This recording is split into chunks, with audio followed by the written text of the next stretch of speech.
There yet? Hi.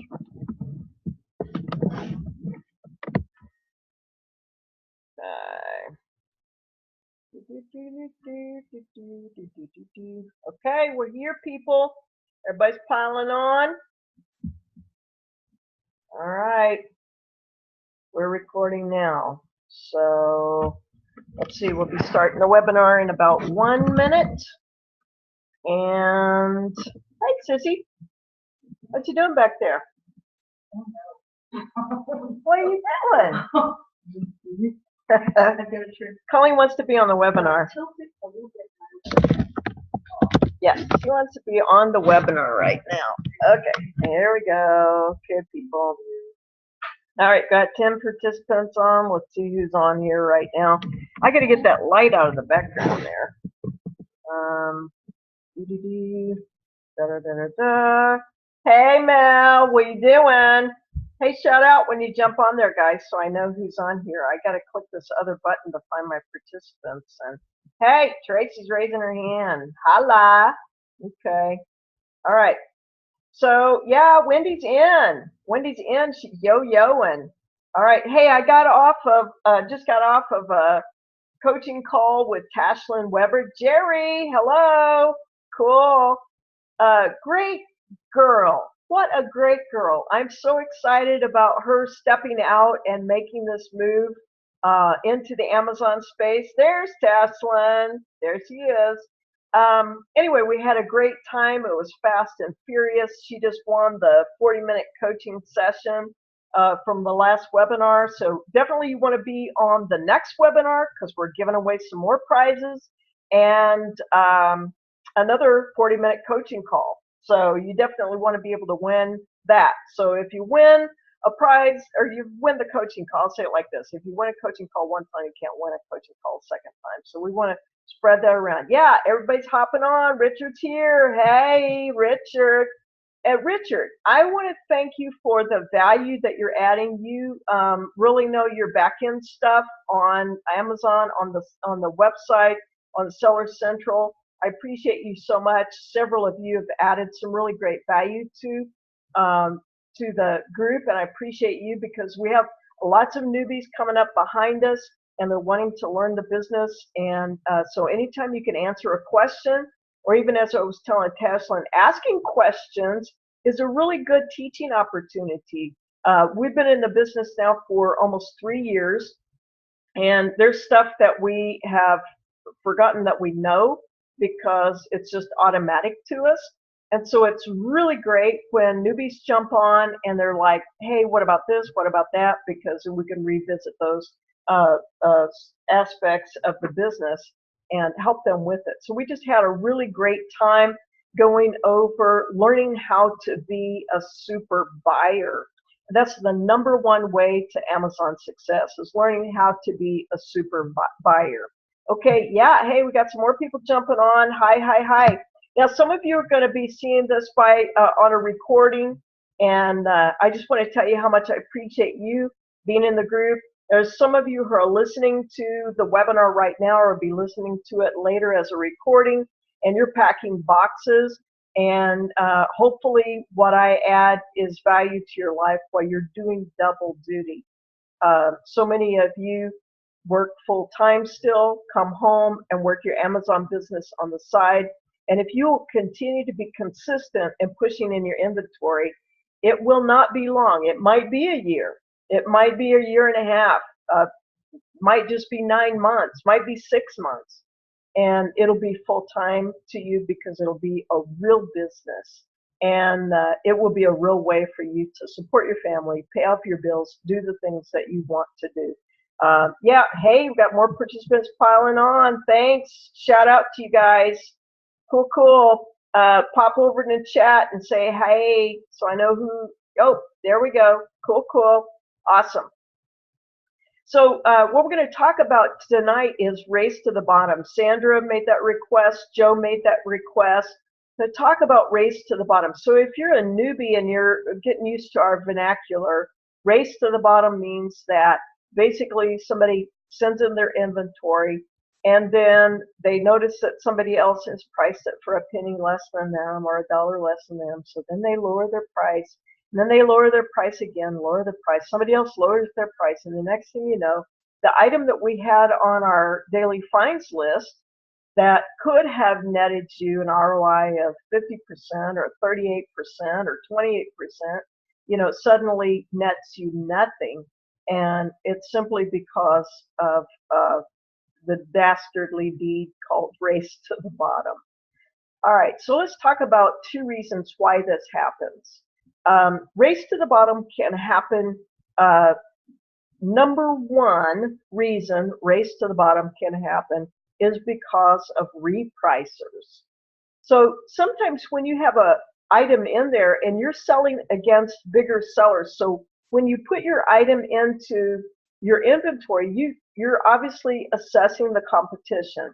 When you assess the competition and you find out how many seller ratings your competition has, the more seller ratings they have, of course, the longer they've been in business, and the more likely they are to be bigger sellers. They're going to have more money for inventory, they're going to have more inventory, and they're more likely to be people who are using repricers.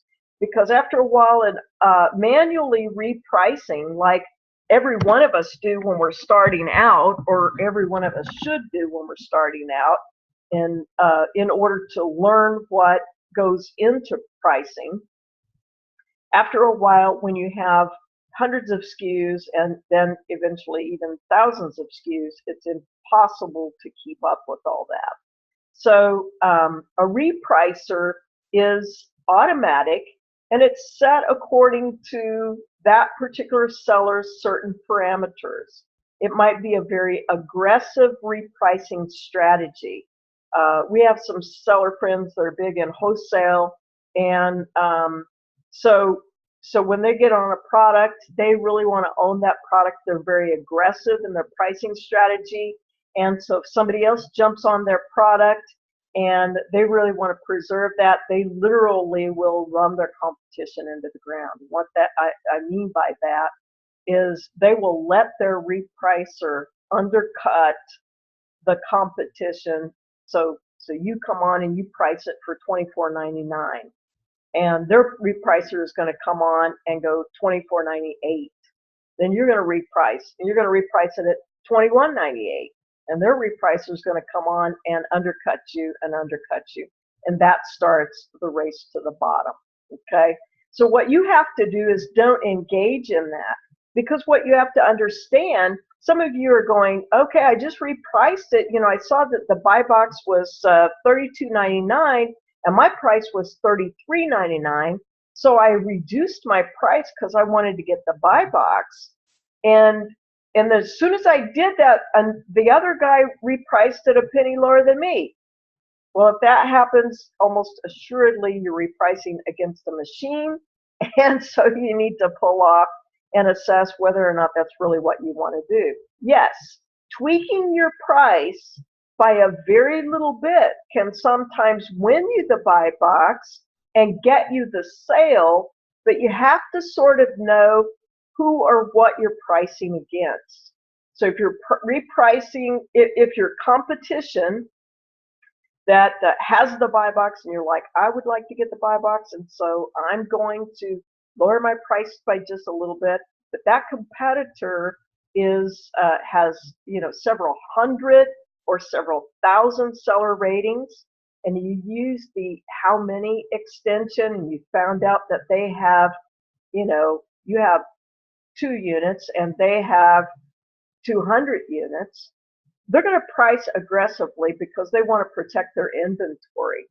And so you're going to end up engaging in a race to the bottom with a machine, and the owner is not even going to be near his computer awake or know even what's going on or care. So you want to avoid engaging in the race to the bottom against repricers. And repricers are almost always used by bigger sellers. Now, we have some sellers in our group that we're all considered mid-range sellers, And certainly we use repricers because when you, like I said, once you get hundreds of SKUs and then thousands of SKUs, you can't do it manually. It's nearly impossible to do it manually, even though I did 1.658 million and was doing almost all the repricing manually, and found because I was doing speculative toy buys, for example, we had to order them in the spring and they didn't even come in until the fall, and we were speculating on whether or not they were going to be good toy buys or popular items because they've never been on the Amazon Marketplace before. Then I had to be very, very responsive to what was happening in order to move my inventory. And also, let me use Misty Copeland dolls again, for example. I had hundreds of units of Misty Copeland dolls. And so then when I saw that, I'd set in my manual pricing, established in my mind kind of what I wanted to sell them for. Then I saw all of a sudden the price just went up there. Then I immediately, like that night, changed my price to $99.99 and sold $19.99 units all day long for $99.99 because I was manually repricing and I was able to see that quickly. That price hike would not have fallen within my repricer strategy, but because I could see it and jump on it manually, it worked out for me. So here's what I'm going to say is the majority of the time when you have several SKUs, you're going to want to use a repricer. But I will say this, you can do a heck of a lot of business without using a repricer, an expensive repricer, a monthly fee repricer. And they're not all expensive. So App Eagle is a repricer you might choose to use, or Be Cool is a repricer that you might choose to use. What are some of the other ones? You can just throw in a chat if you could, other ones you can think of. Yeah, K-Magic. Yeah, free up to 50 SKUs. Yeah, Jerry's using App Eagle. We use Be Cool, and it's BQOOL, and I think there's a free 30-day trial on that. But don't commit to a repricer if you don't have.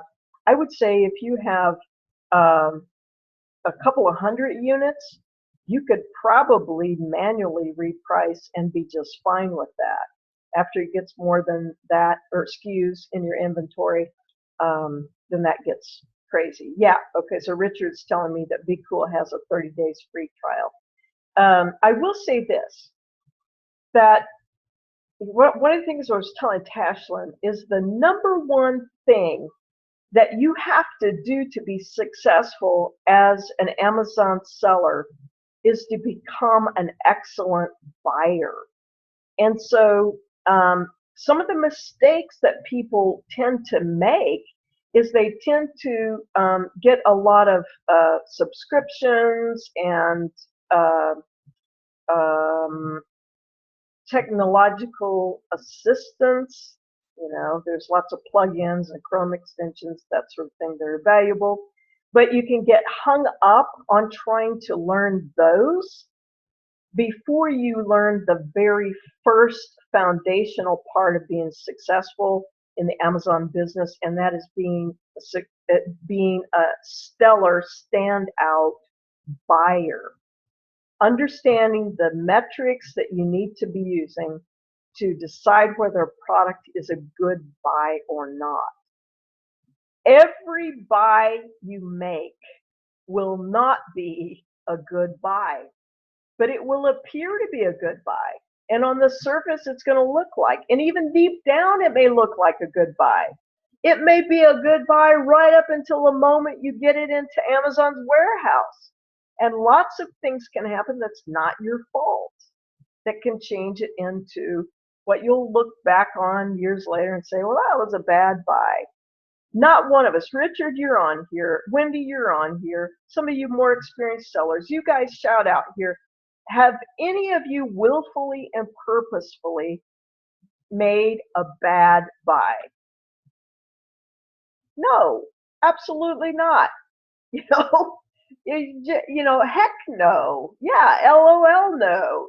You don't make a willful purpose bad vibe, but sometimes things change. The metrics change, your competition changes. Amazon restricts the item. Any number of things can happen. Nike, hey, shout out on chat if everybody. I mean, if you're howling like so many are howling now, Nike, because you can make tons of buys and there's going to turn out to be a bad buy. Why are you saying that, Gay? I want you to be positive. I want you to say everything's going to work out perfectly. Everything's not going to work out perfectly, but everything can work out because in retail, you have the law of averages on your side. How many of you have made better buys? The majority of your buys have been good buys. You wouldn't be in business right now if you hadn't. The majority of what you do is good buys, but there's going to be those bad buys, and you're just not going to know until it's done, it's over with. All of a sudden, Amazon piles on that, kicks everybody else off the product or that sort of thing. That's why every time we make a buy, we say to ourselves, what is the way out? How have we left ourselves a way out? In other words, is it merchandise we could send over to eBay? Is it merchandise that we can sell in another channel? Is there another way we can move this merchandise? If it's on a 90-day return, Amazon, you buy it and it hits Amazon's warehouse, and then all of a sudden Amazon restricts that certain ASIN or restricts that certain brand. Pull it back, take it right back to the store you got it from. You're saving all your receipts for your taxes anyway. You should have a file for each week or a file for each month. Ever how you're doing that to organize your life. Some of you are using technology there again, and you're using filing systems where you could scan your receipt and upload it in your file. Cool, do that. But the number one thing you have to do is learn to be a good buyer. We're going to talk more about that. Then the second thing that you have to do is be a good pricer, because it's not doing you any good if you bought all the merchandise, you send it in, and you've not priced it competitively. So how to price and avoid the race to the bottom. The first thing is analyzing your competition correctly. So you know what your seller rank is, and you know how many units on average should sell in a month's period of time, and how many FBA competitors. Like I was telling Tashlin, we don't really pay attention to non-FBA sellers because they're not really our competition. If we got in a war for the buy box, the FBA seller almost always can win the buy box, because according to Amazon, FBA fulfillment, they consider themselves to be 100% perfect in that metric. And a merchant fulfilled seller might not be 100% perfect in their fulfillment rate. In fact, most of them aren't. So anyway, the thing to do is analyzing that. Okay. Yeah, Tracy, we'll get to your question in just a minute. So analyzing your competition first and foremost. So here's what I do. So I'll just let you in my head for just a little bit. Here's what I do. So I source the product, and I'm like, who's my competition? Who am I going to be selling against? So the number one thing I do is I look to see how many FBA sellers there are. Then I look at those FBA sellers and see what their seller rating is. So if there anybody that has a seller number of reviews,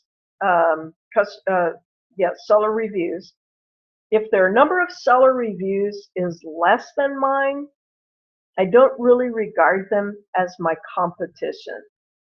If they're more than mine, then I definitely regard them as my competition. The other thing is, I look to use how many extension. That's just the extension I use. I think there's probably some other ones, but how many is like $9.99 a month, and it's easy to use and fairly accurate. So then I click how many, and I look and see how much stock they have. If you check the stock, it gives you an idea of how aggressively they're going to protect their inventory. What I mean by that is if they've got 100 and you've got 20, they're going to protect their inventory by trying to price you out, or at least price you to a standstill so that they can continue to move those units. Once again, in retail, it's a law of averages. You might buy 20 units of Wonder Woman doll, okay? And the 20 units of Wonder Woman doll cost $19.99, and they're selling for $39.99. I just made all that up, but let's just pretend they're selling for $39.99 on Amazon, and you come in with your inventory and it was selling for $39.99. Now your product is live. It's selling for $37.99. Okay, so you get a few sales there. Somebody else comes in and gets the buy box, and they sell a couple of units, and it reverts back to you. But by then, the buy box has gone down just a little bit. You know, you've repriced or they've repriced. So by the time your full 20 units is sold, you might not have earned $15. I just, whatever it was after fees. You might not have earned $15 per unit. Okay. You're going to earn an average. So remember your law of averages. Now, think to yourself, when you're pricing, you've got to work with your average. So here's what we say to ourselves is we say, okay, here's the competition as it sets. All right, there's 8 FBA sellers that have higher seller metrics than me. So we always keep our seller metrics at 100%. Every once in a while, it drops down to 99% if you get a disgruntled customer or whatever, and then you send it in to customer service, and normally it gets taken off. We send any one of our seller ratings, anything that's under a 4, we just automatically send it into customer service. I'll post a document in the files section if somebody can remind me to do that. That will give you literally the step-by-step method to do that. And we just literally send everything in. So we don't regard whether it's our fault or, oh my gosh, maybe I forgot something or this or that or the other. We just automatically send it in. And lots of times it's just automatically taken off because we're fulfilled by Amazon. And Amazon takes on a lot of responsibility. So something gets damaged, shows up at the customer damaged. It could have happened in the warehouse. Doesn't mean, and sure doesn't mean I did it. I'm not sending damaged product in. So anyway, so that's what I regard. I regard how many FBA sellers has a seller rating better than me. Of them, how many units they have in their existing inventory. So the only thing I can work with on Amazon is this minute, this instant shot of data. And so in this instant, this minute, that's what I want to know. And so then I look at the number of units. And then I look at the sales rank, and then I look at the sales velocity chart. These two things are posted in the files section of the Facebook group. So I note the seller rank, I note the sales rank of the item. Like Tashlin and I were talking about a while ago, we went over an item and its sales rank was, in baby, it was 443. Whoa! If you can find something in that sales rank that's profitable, dang, buy it all day long. Whew, buy it all day long. Anyway, some of you more experienced sellers are saying hallelujah for 443, right? Anyway, so everybody wants that kind of inventory. So I digress to say this. how fun is this? I'm going to tell you a true story. I'm digress to tell you a true story. Honest to God truth. You know, there's an adage that says God watches over fools and little children. And, you know, God has a sense of humor because he watches over me and my sister because, like, you know, menopausal grandma's doing business on Amazon and we don't know what we're doing. So our beauty supplier, this happened 2 years ago, our beauty supplier brought us this product. He was doing his product delivery as that month as usual, but he brought us a new product, and it was like several cases of this product. And he was like, I don't even know what it is. He said, I don't even know if you can do anything with it. Fine, just let me know and we'll work out a deal. And if you can't, fine, that's just fine.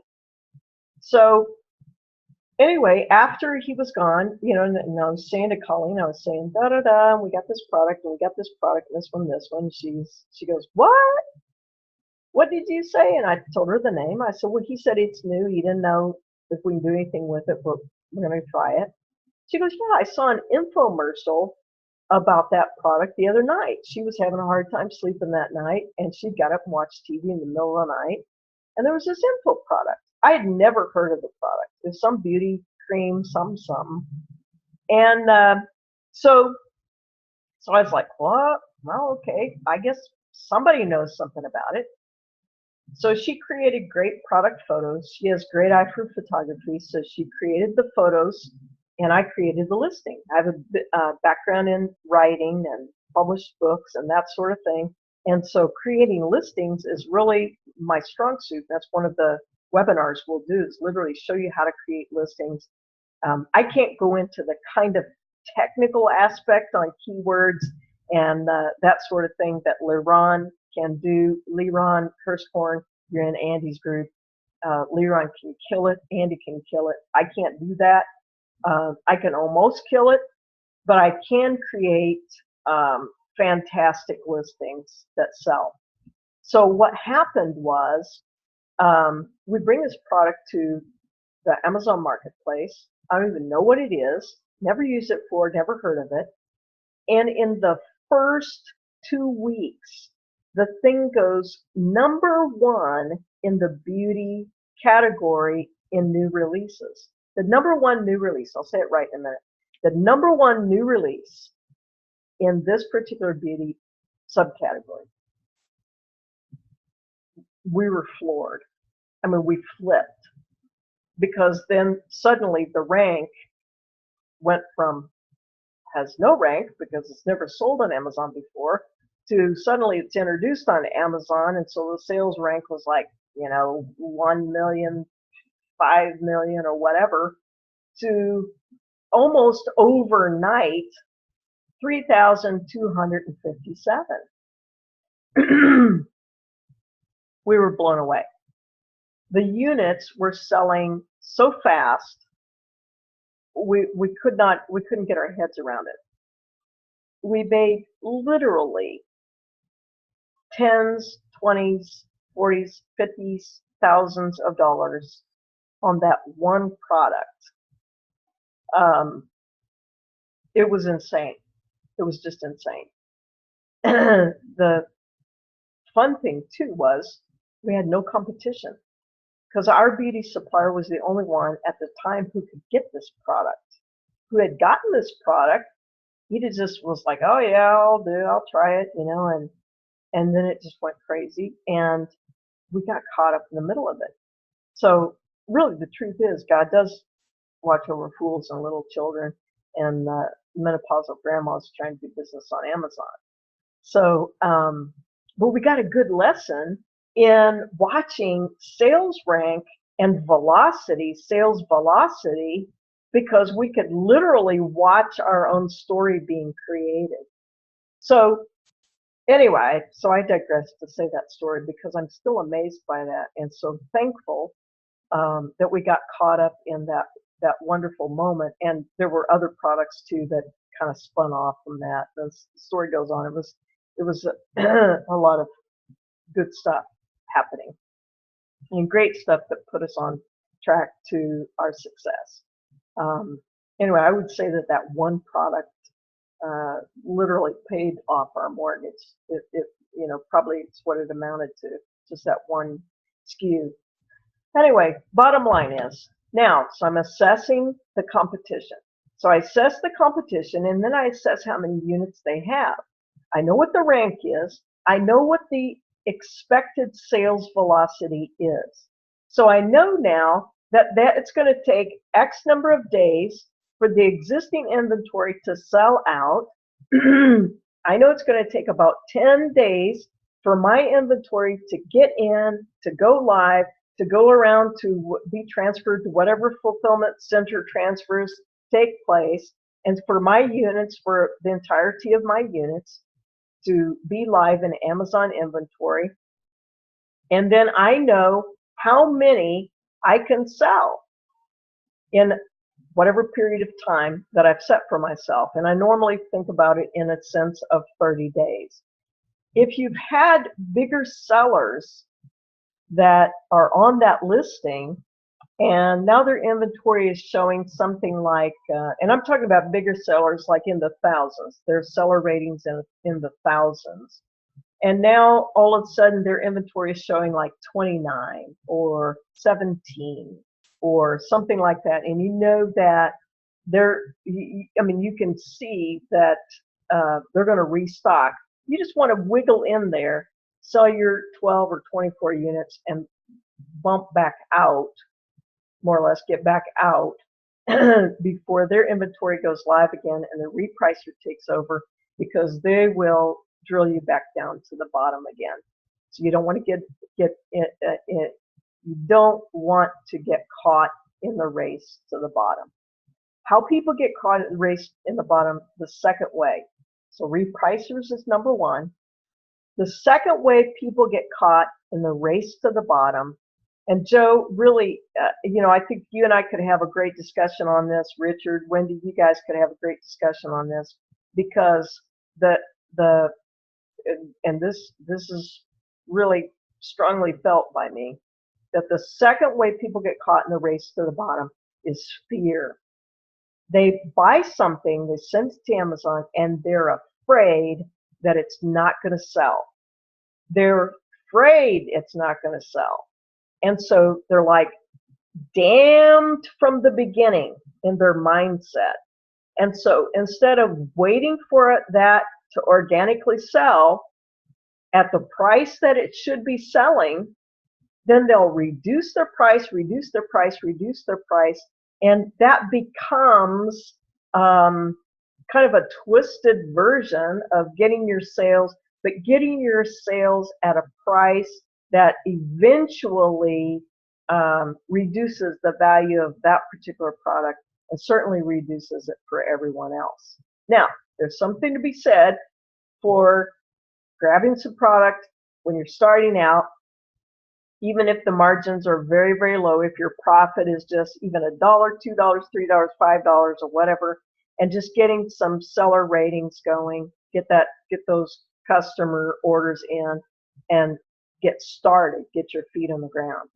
But that gets old very, very quickly, because once you figure out the time it takes for you to take the stickers off that package that you bought at Walmart or Kmart or whatever, and then label it if you're labeling it, and take the time to enter it into your inventory and put it in the box and strap it up and ship it off, and the money it took for you to ship it, that kind of thing, you don't want to give your inventory away. So how do you look at that pricing? Because there's going to be some people that come in there and they're going to slam that price and they're going to run off to another product. So here's what I would suggest to you. When you look at the daily leads list, basically, let me tell you let me digress just another moment and tell you the value of the daily leads list. Twofold value. Number one, it teaches you how to be a better buyer. We are literally modeling how to be better buyers with what we do on the daily leads list, because we have made sure that our VAs are sourcing inventory that has very strict guidelines placed on those. You won't see inventory in our daily leads list that's in the hundreds of thousands and 200,000 and 300,000 rank that will just only sell occasionally. You're not going to see that. The reason is because we have applied the strictest metrics to what we're doing in order to show you how to be the very best buyer. So, which would you rather? Would you rather have 2 units that sell in 2 weeks at $10 profit each, or 2 units that sell in 6 months at $20 profit each? Somebody jump on chat and answer me that. 2 units that sell in 2 weeks, you get $10 for each unit. Or would you rather have it $20 each unit, but it takes you 6 months to sell it? Anybody got an opinion on that? Yeah, Leroy's raising his hand. You got an opinion on that? Yeah. Wendy's saying, yeah. Here's what I would do. I would rather it sell in 2 weeks. Roll out of that and roll into your next product. Roll out of that and roll into your next product. As Jerry is saying, quicker turn of cash. Leroy's saying 2 weeks. That's what you want to do. You want to sell it and roll out of that and roll into your next one. So you don't want to sit on that. But at the same time, you don't want to reduce that value by repricing yourself out of that competition, or repricing yourself to the race to the bottom. So yes, and Richard is saying the quicker it sells, the less storage fees. Although to be fair, on storage fees for most medium to small size items, which is what we recommend, and we also in our leads list stay away from high weight and big size, oversized stuff. So we've got some parameters set for that. Although there's money to be made in oversize. Some people get scared of oversize, but there's money to be made in that. But you need to kind of have a little basis of being a good seller before you get to that place. So anyway, yes, you want to turn it, and you want to turn it fast and roll into the next item. Why? Because you're increasing your seller metrics, and of course, the faster you can get that cash working for you in new capital, the better off you are. Okay, so should you engage in race to the bottom? Basically, take your daily leads list, and you can see what it's selling for the moment that those products are sourced. So use that as your target. All right, so use that as your selling target. So if you're on a repricer, you can put your cost of your product or your cost of your item in there, and you can take just straight from the daily leads list and put in your price in your Be Cool or your App Eagle or whatever. You put in your price. Use it from that list, because that's set there for that reason. Okay? Now, will you always get that? No, you won't always get that, but you have that in mind. You're going to hold that. You're going to hold that inventory, and you're not going to engage in the race to the bottom. All right. Now, right now, we're in a kind of a precarious place with Nike inventory. And what's happening in the Amazon marketplace is, some of you have already seen it. We posted a story about it in the group earlier. Nike's working on a deal with Amazon. Amazon's working on a deal with Nike. Nike's one of the biggest, best-selling brands in the world. And it looks like Amazon's going to end up with a Nike exclusive, and third-party sellers are going to be eventually pushed out of that. It's probably going to be a moderately fast process. That's speculation. At this time, nobody knows exactly for sure how fast Amazon is going to do this, but because there's a fear aspect happening, and remember I said repricer is one reason people get caught in the race to the bottom, and fear is the second reason people get caught to the race to the bottom, or get caught up in the race to the bottom.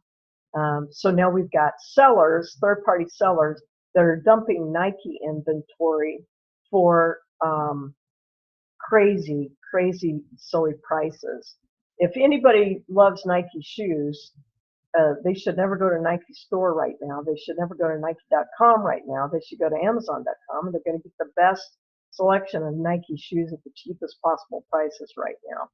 I imagine there's going to be some other sellers dump a lot of inventory in lightning deals about mid-July, whenever lightning deals happens, or when Prime Day happens. It would probably be the 12th, 13th, 14th, something like that of July. And it's going to get crazy with Nike inventory. I have a lot of Nike inventory.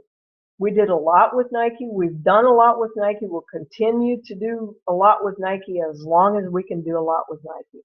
But I'm not going to dump the inventory because I've already established what I know what my cost is, and I know what my ROI needs to be for me to continue expanding my business in the way that we want to expand it. And I also know that there are other channels available for me to sell the inventory. Here's what's going to happen. When Amazon strikes the deal with Nike, Amazon is going to strike a deal with the Nike, and they're going to come in at a low price, and everything is going to be like every Nike shoe you can ever imagine is going to be like $69.99. Everybody's going to love that. All the Nike stores, all the brick and mortars are going to hate it. There's going to be a pushback, and then Amazon's going to start raising that price. In the meantime, all of us who have inventory, we're over on eBay or Jet.com or other channels selling inventory. And if we'll just be careful, not engage the race to the bottom, that pricing, that will start leveling back out, and you'll get closer to MSRP. I would imagine that Nike is going to hammer hard on Amazon for MSRP. So that's going to help us. So we don't have to approach this thing with this fear attitude, dump your inventory, run to the hills. So 2 reasons why the race to the bottom exists. Number 1, you're pricing against a repricer. It's automatic. They don't even know. They don't know you. They don't care. They don't know that you're a menopausal grandma trying to make a living midlife and, had her whole life dumped upside down. They don't know that. They don't care that. The repricer doesn't care. It just sees that it's set to price undercut buy box by 50 cents. That's all it sees. So you price it buy box, and then they're going to undercut you by 50 cents. They're going to undercut you by 50 cents and just keep undercutting you. Like, hey, they keep undercutting me. Every time I change my price, they keep undercutting me. That's because they're a repricer. So don't engage.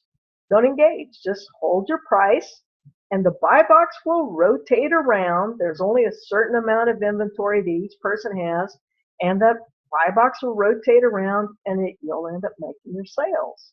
Okay? So, once again, the second reason that people getting engaged in the race to the bottom is a fear-based mentality. The fear-based mentality says, I got to put it in there, and oh my gosh, I got competition. I better dump it. Well, you knew you had competition when you bought the product. You already looked at how many FBA sellers there were. You already looked at how much inventory they have. You already kind of speculated when their inventory might be depleted, and you end up rotating the buy box to you. So don't panic. It's going to sell. Those of us who have been in this long enough, and I know that several of you now, I'm looking at several of you more experienced sellers, and the buy box will rotate to you, you'll get your sale. Okay? I will tell you this.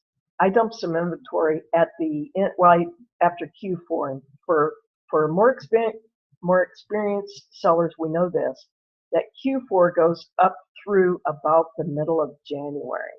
Right? It doesn't end at the calendar year. So there's still a lot of Amazon activity that goes on that is so Q4 up through about the middle of January. So after that, I had some inventory in a toy item, and I was overstocked in that inventory. Okay, so I had speculatively bought, and it turned out that some other bigger sellers, they bought more, they bought several units. I had several units, and there's only so much of that item that was going to sell during Q4, and so now I'm going to have a surplus. I'm like, you know, what am I going to do with this? And so I just started dumping the inventory. I just started, pricing it low, pricing it low. And darned if it just didn't go lower and lower and lower and lower and lower. Because I'm repricing and I'm like, I'm getting rid of it. So it went down to $9.99. That's lower than what I'd given for the product. It was like $14.99 per unit, I think, that I'd given for the product. I was like, what? Yeah, I'm just gonna sell at a loss. That's what I was thinking. I'm gonna sell it at a loss. So I just left it at $9.99, and none of my units were selling. So I was like, you know what? That makes me mad.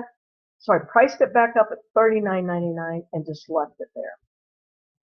And actually, I forgot about that inventory. A couple of months later, and it wasn't on the 6 month. I hadn't had it in there 6 months. Okay, we'll talk about that in a minute. All right, so it wasn't coming up for 6 month long-term storage fees, so I just left it. And a couple of months later, I'm selling these same units that I sold at Q4 for $29.99. I'm selling them for $39.99. I'm making $10 more than I was per unit in Q4. I didn't engage. I mean, I engaged to begin with, and then I pulled off, got my cents back, and I just put it up at a ridiculous price, just left it there. Everybody else's inventory flushed out, and then there's customers kind of wandering back to Amazon in the spring looking for gifts, birthday gifts, and party gifts, etc., etc. And there's my toy selling. I'm making $10 more a unit than I was during Q4. So a good reason not to engage. Okay, so Jerry is saying that I heard that if you price within 2% of the buy box one direction or another, that's how you stay in the rotation.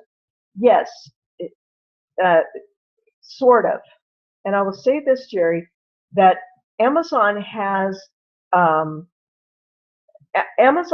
does not tell anyone how the buy box actually works.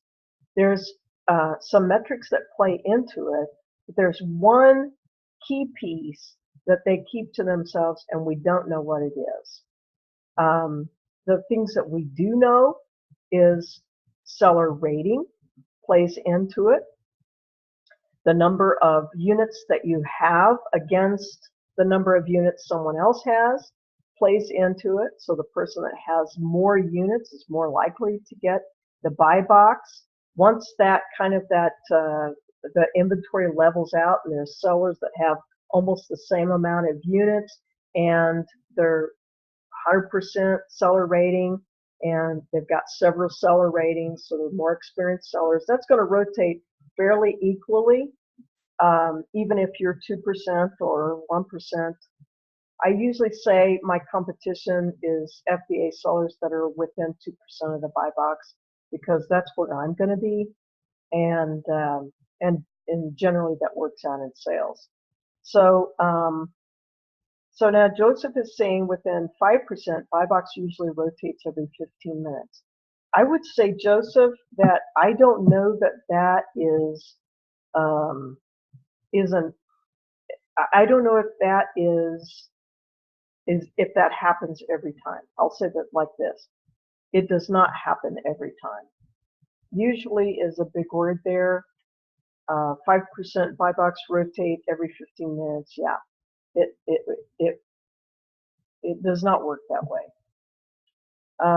Okay, quicker it sells, less storage fees. Yes, quicker turn of cash. So we're talking about, when, what would you like when?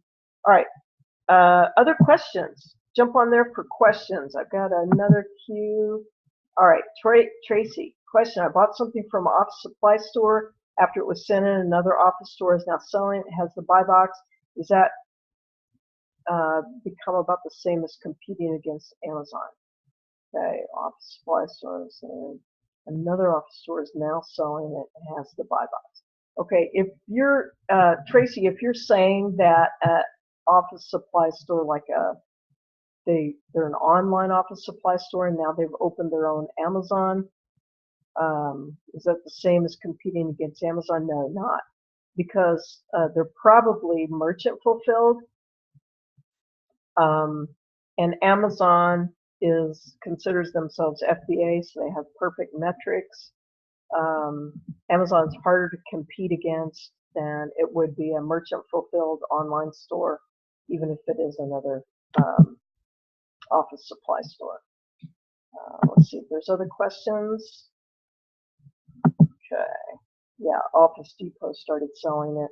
If Office Depot is showing up as merchant fulfilled, which they probably are, then that's not as heavy a competition. I wouldn't worry about it too much. You'll get it. Geographic location of your product in relation to the buyer is also a factor, correct? Yes. That's why, Joseph, I said that it's probably not exactly accurate. Within 5% buy box usually rotates every 15 minutes. If your seller inventory is in XYZ geographic location and the add to cart button is clicked, there is a metric that plays into that because Amazon does want to give themselves the best chance of making money. They're going to send it from a fulfillment center that's closer. So that plays into it as well. Other questions? All right. Tracy's saying, good point. My concern was they might have hundreds of the item or more. I wouldn't worry about that too much. You know, the deed is done. I mean, obviously you bought that, and just put it in there at the price that you think is a reasonable price. Keep your ROI where you want it. We kind of set that our ROI, our goal ROI is to average overall 28%. So if we can finish the year and we've averaged, 28%, I would be singing hallelujah all day long. Sometimes we get 19%, sometimes we get 50%, sometimes we get 42% ROI. But our target goal is 28%. Let's round it up for those of you who are new and think of it in this terms, 30%. So for example, if I can buy something for $10 and sell it for $30, $10 of it's going to go more or less to Amazon for fees and shipping costs and et cetera, et cetera. $10 went for the product and $10 came into my hands. So at that point, that is a 100% return on my investment. I paid $10 and I got my $10 back and I got $10 on top of it. That's a 100% return on your investment. I would pay $10 and get $5 to get $5 back all day long. So how many of you are the same way? If you got a 50% return on your investment, you'd be shouting hallelujah all day long. So what's your min ROI for repricer? Good question, Richard. We set ours at 20%. Basically what you can do is you can take your cost. So what I've done is I've taken, so Joseph's saying amen, true. So what I've done is taken our cost of operations. So we have employee cost and we have just the cost of doing business, shipping supplies or whatever you want to add into that, and said, okay, over this many units that we ship in the month, this is our cost.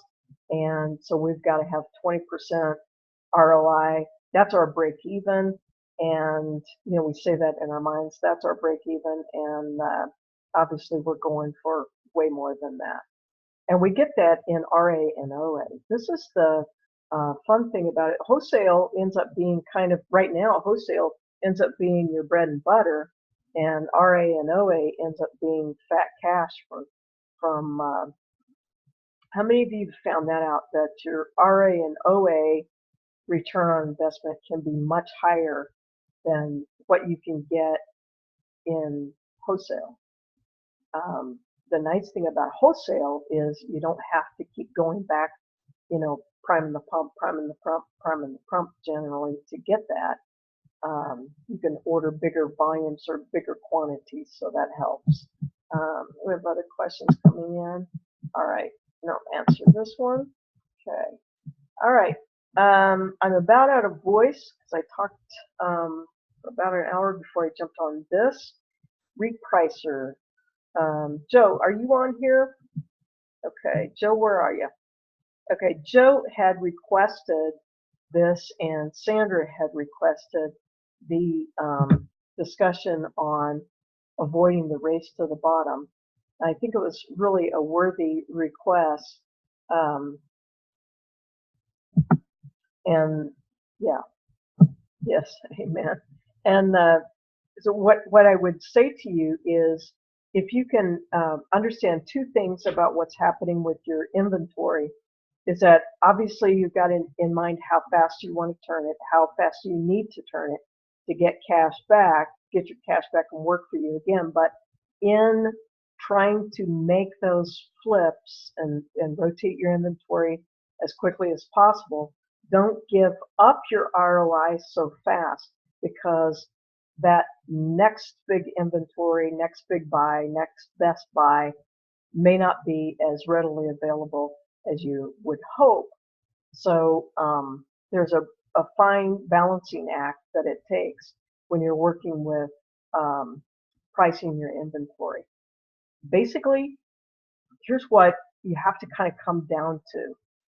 What's it worth to me? I have value. I don't want to work for free. So I'm not going to give away my product for break even.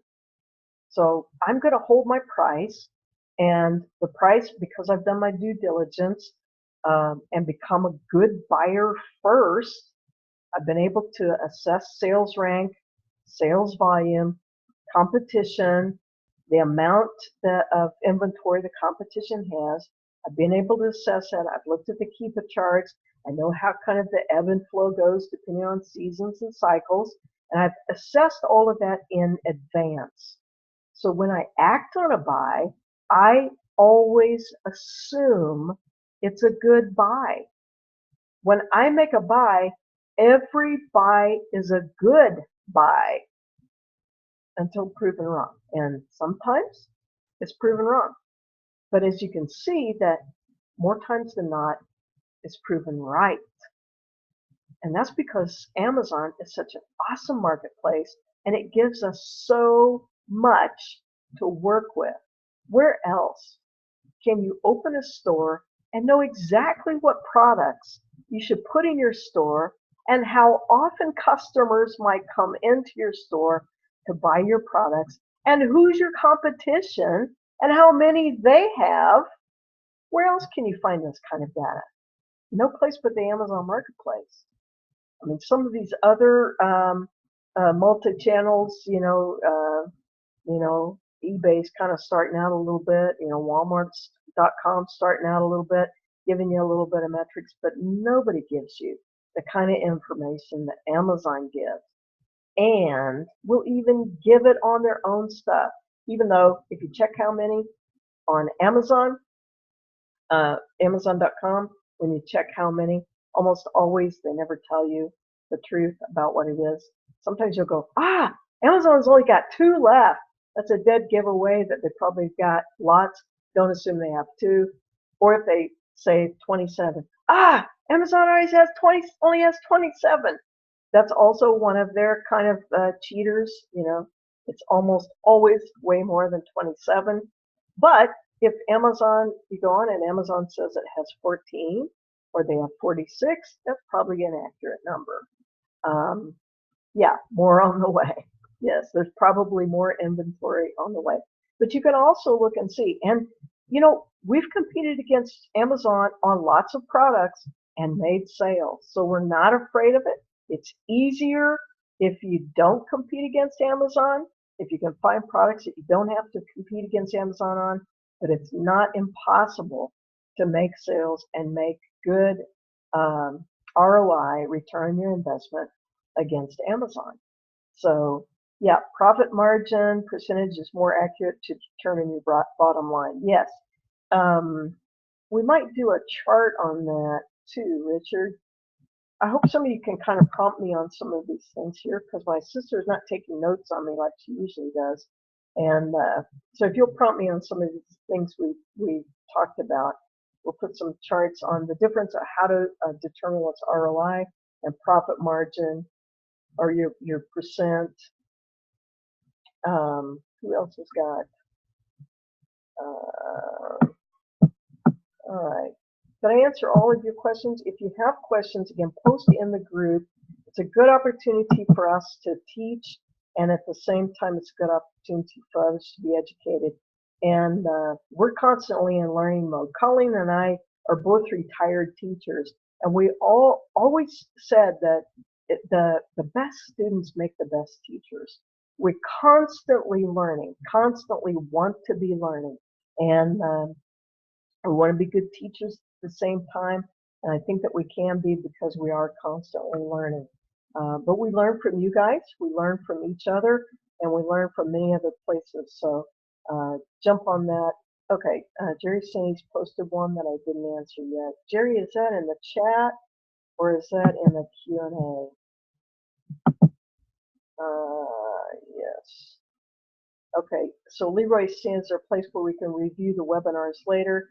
Yes, it will be in, as soon as this uploads, I have to upload it to YouTube and get the link on it, and I'll post it back in the group, and I've got to set it up in the video file, I just haven't done that yet. Gabe, could you post all the tools, plugins, and subscriptions you use? Also, do you have a website for wholesale? Jerry, are you asking, do we have our own personal business website? Is that what you're saying? Our own.com? Yes. And the answer is yes, that we do. We actually have two different websites. One is a values website, which shows wholesalers what kind of value if they do business with us. And then the other is a product website. It just shows kind of demonstrates sort of a smorgasbord of the products that we have available. We don't actually intend to sell from that website, although it is a Shopify site, and Shopify sites are real easy to set up. And so if a wholesaler asks us for our online store, then we give them our www.whatever.com, send it to them. And for those wholesalers we're asking for exclusives on or to be authorized sellers for, and we send them our other website, which is a value proposition website that more or less it's a very in-depth business card where we showcase what we do, how we do it, and how becoming online partner with us can benefit their business. And so we land exclusives and become authorized resellers of certain products that way. And yes, in answer to your question, could I post the tools, plugins, and subscriptions we use? Yes. And Jerry's saying wholesale formula.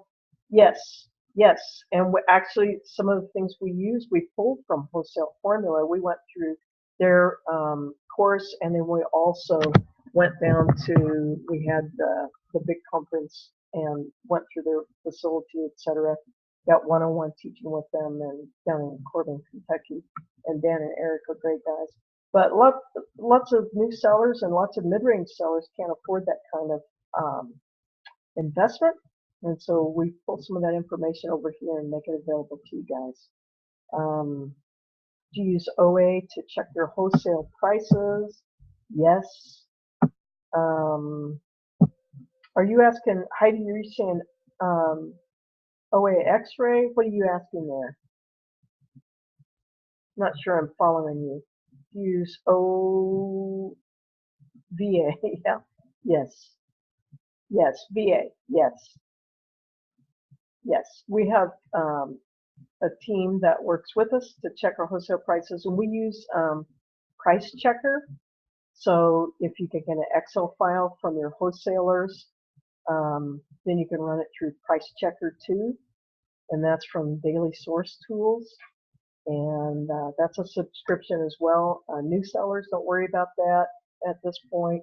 Mid-range sellers, so sellers in 201 and 301 selling level, you can look at Price Checker too. We'll do a video on that sometime soon as well. Leroy, I really want to see some really, really good stuff out of you. I really think you're going to end up taking hold of this and being a big seller. I got a good feeling about what's happening with you. Okay, who else is jumping on here with any more questions? I am almost out of voice, and I'm definitely out of time. It's 9:04 here in beautiful Branson, Missouri, and I haven't eaten supper yet. So I appreciate your time. Thank you so much for being on this webinar. Hopefully I've added some value, some thoughts to you. Jump on the group, ask questions, answer questions, interact.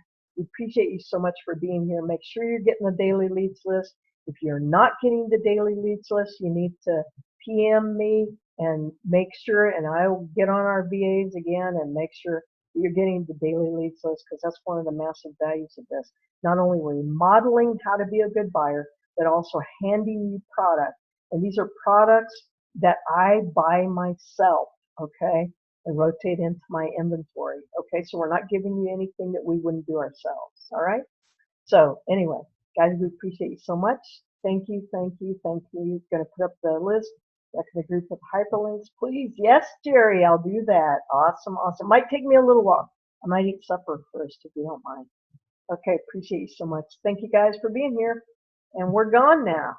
Over and out.